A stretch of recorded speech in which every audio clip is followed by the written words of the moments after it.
নমস্কার বন্ধুরা, আজ আবারও একটা নতুন ভিডিওর সঙ্গে তোমাদেরকে আমি স্বাগত জানাতে চলে এসেছি। তো তোমরা যারা আগের ভিডিও দেখেছো তারা নিশ্চয়ই দেখেছো যে কৌশিকী অমাবস্যার দিন যেহেতু আমাদের বাড়িতে পুজো ছিল, সেই কারণে তার আগের দিন আমরা বাড়িতে প্রতিমা এনেছিলাম। তারপর কি করে মায়ের অধিবাস করানো হয়েছে বা তারপরে যা যা কিছু নিয়ম ছিল সেগুলো পালন করে রেখেছি। তো তারপর দিন যেহেতু পুজো ছিল, তো কি করে সকাল থেকে পুরো পুজো পর্যন্ত কাটিয়েছি সেই পুরো সময়টাই কিন্তু আমি তোমাদের সঙ্গে শেয়ার করার চেষ্টা করেছি। তো প্রথমেই দেখতে পেয়েছো, ঘুম থেকে উঠেই কিন্তু আমি আমার ঘরের পুজো দিয়ে নিয়েছি। তার আগে যদিও বাড়িতে যা যা কাজ ছিল সেই সমস্ত কিছু করে নিয়েছি। আর দেখতেই পেয়েছো ঠাকুরের জায়গাটা কিন্তু ইট পাতা ছিল।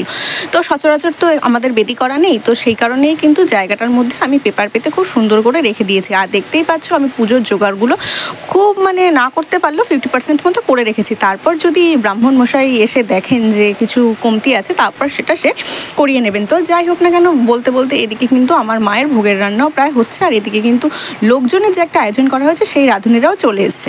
তো তার মধ্যে দেখতে পাচ্ছ আমাদের যেহেতু এবারের অমাবস্যাটা খুব ভোরে 5টা কততে লেগেছিল, সেই কারণে কিন্তু পুরোহিত মশাই যেরকম টাইম দিয়েছিল 10টা, ঠিক তার আগে কিন্তু উনি চলে এসেছে। 9:40 এসেই কিন্তু উনি পুজোয় বসে পড়েছে, দেখতেই পাচ্ছ।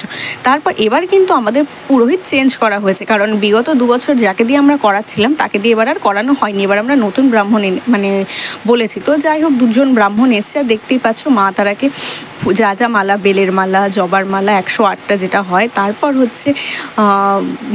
নীল ফুলের মালা, সমস্ত কিছু কিন্তু পরিয়ে দিয়েছে। আর একদিকে কিন্তু আমাদের ভোগের রান্নাও প্রায় হতেই চলেছে। আর একদিকে যে রাঁধুনিদের রান্নাও সেটাও কিন্তু হচ্ছে, দেখতেই পাচ্ছ। দুধ চলে এসছে, যেহেতু ভোগে হবে খিচুড়ি, আলুর দম, কাশ্মীরি আলুর দম আর পায়েস, একটাই হবে। আর সাথে দেখতেই পাচ্ছ আমার দিদাও কিন্তু হাজির হয়ে গেছে। মামা বাড়ি থেকে দিদা, মামার মেয়ে, ভাই সবাই কিন্তু এসছে। আর এদিকে কিন্তু আমাদের পুজো পুরোপুরি শুরু হয়ে গেছে। তবে একটা জিনিস, প্রতি বছর কিন্তু যেহেতু গত বছর গ্যাপ ছিল, তো এবছর আমাদের পুজো 3 বছর হচ্ছে। তো প্রতি বছরই কিন্তু আমি আর আমার বোনই কিন্তু সংকল্পে বসি। দেখতেই পাচ্ছ প্রথমে পুরোহিত বরণ থেকে শুরু করে যা যা কিছু করণীয় ছিল সেটা আমরাই করছি। তো পুজো মানেই কিন্তু বাড়িতে প্রচুর কাজকর্ম থাকে, প্রচুর কিছু থাকে। তো এই ব্রাহ্মণ যেহেতু নতুন, তো সেই কারণে পুজোর রীতিনীতি বলো, পুজোর ভোগ সাজানো বলো, সব কিছুই কিন্তু নতুন নতুন। এরকমভাবে আমি আগে কখনো সাজিয়ে দিইনি। তো উনি বলার পর যা যা কিছু রকমভাবে উনি বলেছিল, আমি কিন্তু সেরকমভাবেই করে দিয়েছি। তো পুজোর আমাদের সংকল্প বা পুরোহিত বরণ সবই করা হয়ে গেছে। দেখতেই পাচ্ছ আমরা নমস্কার করে কিন্তু চলে এসেছি। তারপরে এখন কিন্তু মাকে পুরোহিত বরণ করছে, দেখতেই পাচ্ছ কি সুন্দর। আর আমাদের এবার যেভাবে বরণ এরকম করছে, পুজোটাও বেশ ভালোই লাগছে দেখতে। এর আগে তো আমরা এরকম কিছু কিছু জিনিস দেখিনি। যাই হোক না কেন, তো এক একজনের পুজো এক এক রকম হয়, সেটা তো বলার বিষয় রাখে না। তো এবার কিন্তু মায়ের চক্ষুদান হবে, দেখতেই পাচ্ছ।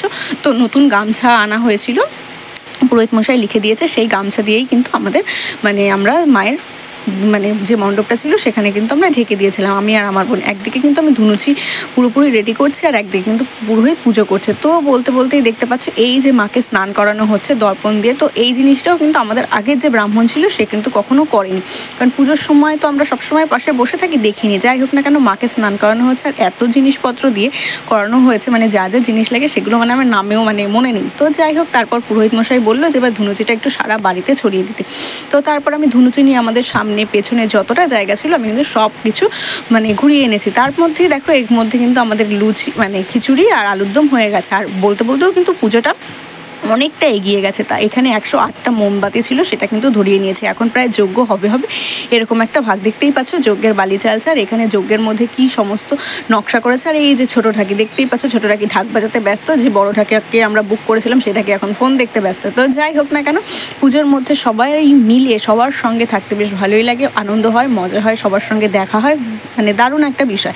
তো যাই হোক না কেন, আমাদের এখন যজ্ঞ শুরু হয়ে গেছে। আর এত কি বলবো, যজ্ঞের সময় এত এত এত হাওয়া, যেই কারণে আমাদের 108 প্রদীপ প্লাস যজ্ঞের আগুন কখনোই স্টিল ছিল না। কিন্তু যজ্ঞটা আমাদের খুব ভালো হয়েছে, এত আগুন ওপরে উঠছিল সেটা বলার বিষয় না। কিন্তু হাওয়ার চোটে তোমরা দেখতেই পাচ্ছ কত হাওয়া, খুবই সমস্যায় পড়তে হয়েছিল। তো যাই হোক না কেন, এখন আমরা যেহেতু যজ্ঞের সামনে বসা খুবই ভালো, যেটা আমার ছোটো মাসি বলে যে যজ্ঞের সামনে বসা, ঠাকুরের সামনে পুজোর সময় বসে থাকা খুবই ভালো একটা বিষয়।